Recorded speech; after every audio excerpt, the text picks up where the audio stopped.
Har bir inson biladiki, sog'liq eng katta boylik. Uni asrash va himoyalash uchun nafaqat davolash, balki oldindan choralar ko'rish ham muhimdir.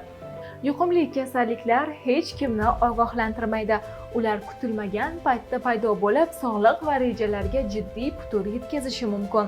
Meningit, dizenteriya, virusli gepatit, suvchechak yoki qizamiq kabi kasalliklar har kimga duch kelishi ehtimoli xoli emas. Kafolat sug'urta kompaniyasining aholini yuqumli kasalliklardan sug'urta qilish polisi sizga tibbiy xarajatlarni qoplash hamda davolanish jarayonida qo'shimcha moliyaviy yordam olish uchun imkoniyatni yaratib beradi. Shu orqali siz nafaqat o'zingiz, balki oilangizning ham salomatligi va xotirjamligini ta'minlaysiz. Yuqumli kasalliklardan sug'urta, ishonchli himoya, sog'lom kelajak.